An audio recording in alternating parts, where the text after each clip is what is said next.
Hello and welcome to a special bonus episode of Harmonious World, recorded live in Berlin with pianist Craig Urquhart. Craig's latest album, Renewal, came out in 2023, and I've been meaning to review it for weeks and weeks and weeks, and this has given me the spur to do it, meeting him in Berlin. It was an absolute delight to interview Craig, and what you're listening to is Renewal, the title track from that album. But I hope you enjoy listening to a little snippet of our conversation in Berlin last week.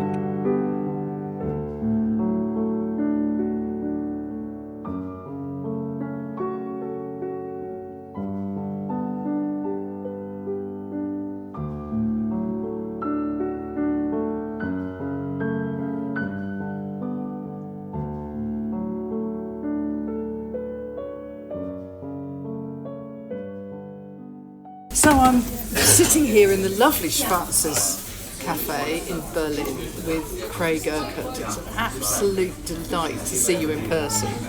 Likewise. You're as charming as you were when we met over Zoom. Yeah. Fantastic, thank you. So I'm going to review Renewal, which is your last album, which came out in the end of 2023. Is that right? Yeah. So can you tell me a little bit about how you recorded it, where you recorded it? I recorded this one, Renewal, I recorded in a studio in Hanover. And a friend of mine who's a Grammy Award-winning recording engineer, and I worked on that project together.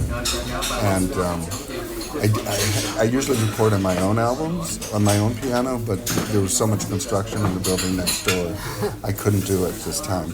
But I think it turned out beautifully, the sound and everything, and very happy to work with this gentleman. Well, yeah. Absolutely. Grammy winners are always good, aren't Yeah. they? They're Grammy winners. Well, he was part of Leonard Bernstein's recording team. Oh, okay. Yeah, for Deutsche Grammophon. Oh, wow. Okay, so he knows what his stuff. Absolutely. Actually, let's do a quick recap then on your history with Bernstein. I worked with Leonard Bernstein the last 5 years of his life as his assistant, personal musical assistant.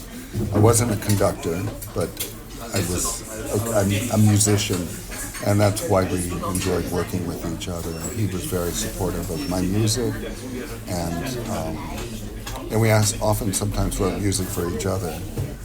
And there's one piece on an older album called The Awakening, which I wrote a piece for his birthday, and my birthday is a week later, so he wrote 6 bars to go in the middle of that piece. How fantastic! Yes, that's a piece we wrote together. Wow! It's called The Awakening.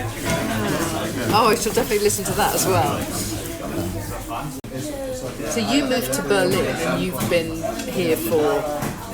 Well, I started coming in the early 80s, and I fell in love with Berlin then. It was a very different city than it is now.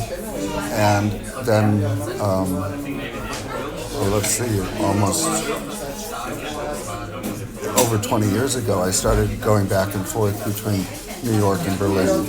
I'd live here for 6 weeks, go back to the States, come back and forth.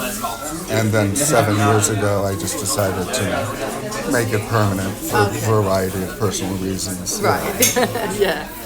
Okay, so going back to Renewal, this album, you were writing this probably when we had our conversation, because that was 2022. Yeah, I'm sure I was, yeah. So is this feels like an album that's about moving away from the pandemic and lockdown? Well, that's why it was called Renewal.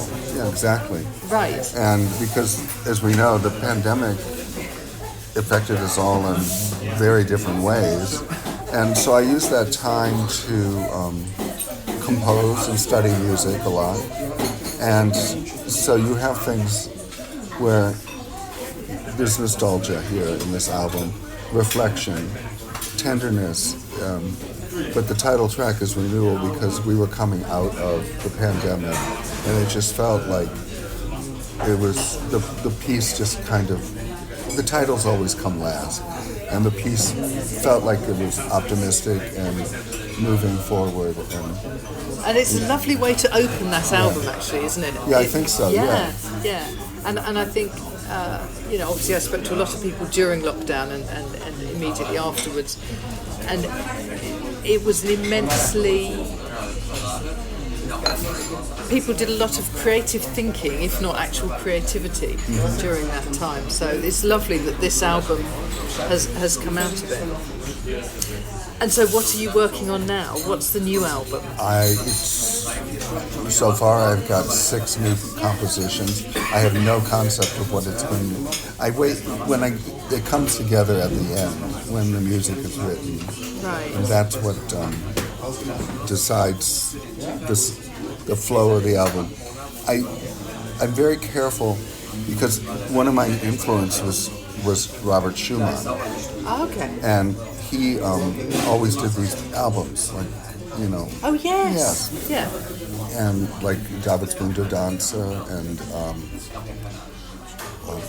other ones, I can't remember the name right now. But so these albums are actually conceived as a complete work. Right. Yes. That's how I feel it. It's a journey. Yeah. So they all work together. Yeah. That's amazing. Yeah. I think when I was learning to play the piano, I think I did the album for childhood. Yeah, which is album for the young. Yeah, that's another album. Yeah. And then he did Papillon. Yes, that's right. Yes. Yes. Oh, that's a really interesting concept. Yeah. So do you publish your music as well for pianists? Oh yes, it's right. all available for purchase. Yeah. Right. Yeah. Oh, well, I should have to give some of those a try. Yeah. There's a website. Right. And you can. It's all PDFs, and you can order them. Yeah. It's easy. Yeah. Fantastic. One of the my introduction piece to you, if you like, was Lamentation, that flute piece. We talked about that briefly with Stathis on flute. It honestly really moved me when I first heard it. And I've talked to a lot of people about contemporary classical music having that ability to move the soul, which I think that does. I'm glad. Yeah. I mean, so much of the music. I studied musical techniques of the 20th century when I was in the university, and they just didn't speak to me. No. I'm a harmonist and a melodicist, and that's my voice. And that's one thing that the maestro noticed right away with me. And in my first interview, or my second time, the first interview, which was the second time I met him, he had I had left music of mine at his apartment building, and some of it were some of my songs, the Whitman songs, and some of it, and the other piece was my big orchestral master's thesis using all the 20th century techniques. And he, as he was prone to be, he got right to the point. Okay. And he said, there's 2 composers here and only one is authentic. Right. And he said, which one is that? And I said, the songs. And he said, then don't do the other stuff. You've got to be authentic or your voice won't be heard. Yeah. And that was the best advice I could have had.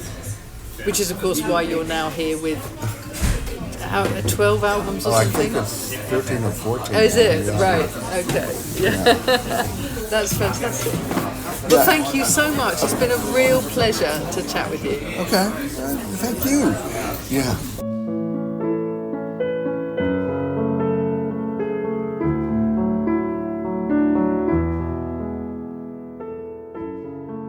Well, that was just a clip of my conversation with Craig Urquhart, which actually went on for significantly longer than just a few minutes. It was a real pleasure to talk to him about his album Renewal and about his relationship with Leonard Bernstein and how he got to Berlin. What you're listening to now is Daybreak, the final track from Renewal. And this is a lovely album which I can highly recommend you to get hold of wherever you find your music. Thank you for joining me once more for Harmonious World.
Thank you for listening to the latest episode of Harmonious World. My name is Hilary Seabrook, and it's a great delight to bring this series of discussions with musicians and composers and writers and all sorts of people to you.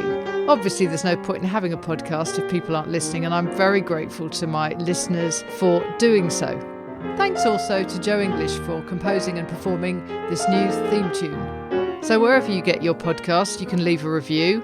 You can share this with your friends and family, either as a link or on social media and that sort of thing. I'd be really grateful for that. Don't forget that you can subscribe now. There's a link wherever you get your podcasts. So have a great week, and please remember why I started this, which is just to try and make the world a little more harmonious. Thanks for listening to Harmonious World.